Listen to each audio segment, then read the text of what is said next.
Guys would tell me that I'm beautiful, I love you. Their motives were more so, I want to have sex with you, instead of, I really love you, I really feel this way. Part of me that wanted to belong to somebody. There's a part of me that wanted to be loved by somebody. Because at the time I wasn't getting it from my family. The sex can make you feel that you're really close to the person, and then once the sex goes away, you kind of realize that you're not really that close to that person. Once I started having sex and I started sharing my experiences with my friends, they were like, whoa, you did that? And I was like, yeah, you guys said you had sex. And they were like, but we were lying. And then I was like, oh God, I was the only one. I was having unprotected sex because I felt there was no need for a condom. I couldn't get pregnant. Nothing could happen to me. I felt invincible. It was just sex, and that's all it was. And it was very brief, that feeling of security.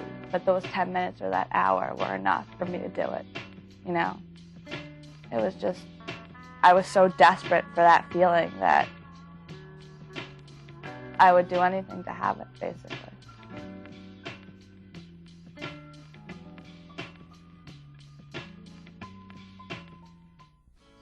Growing up, I wasn't very close with my parents.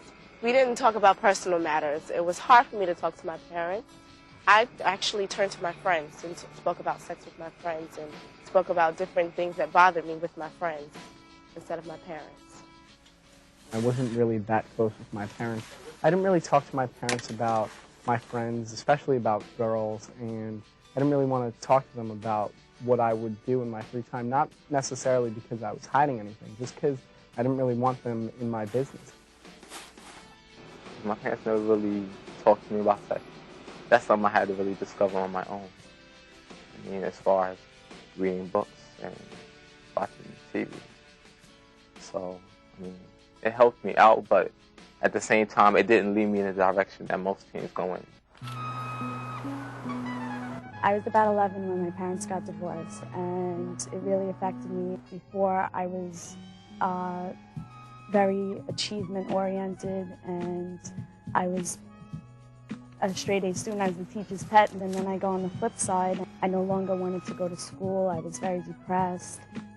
Guys came in the picture around the time that my parents started having problems. So that created more problems because I was getting involved with guys, and my parents no longer could adequately be there for me because they were involved in their own problems in their life.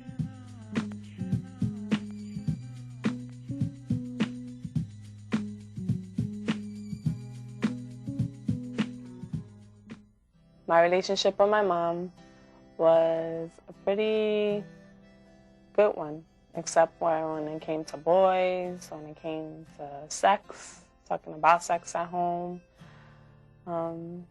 She accepted me for everything that I was, but was more, you know, you need to go to school, you need to do everything about school. Boys will come later, and she didn't want to hear about anything like that. My dad's never been around for me, and he was never at home with us, and it was pretty hard growing up without him. I do think that my father not being around took a big influence in my dating. A guy would say that he loved me, and I would think, oh, okay, he loves me, you know, and I was like very naive to the things that guys told me because of the fact that I didn't have a father figure around. You know, I felt like, oh, this guy likes me, and, you know, he's pretty cool, and he's telling me he loves me, and that must be true, and that was basically what got me into a lot of trouble. My mom brought me here when I was 7 to New York, and it was just her, my brother, and me. And then my brother left, and it was just me and her. I would say that I didn't have an open relationship with her because every time I wanted to ask her something or talk to her, she just ignored me, or she didn't want to talk to me about anything about you know, sex and drugs or anything like that. And every time I used to ask her, she's like, oh, I'm embarrassed to talk about that. In a way, I think, like, maybe because my father wasn't with me, that I was looking for someone to love me, a male person. My father had moved on, got married, had more kids, that kind of thing.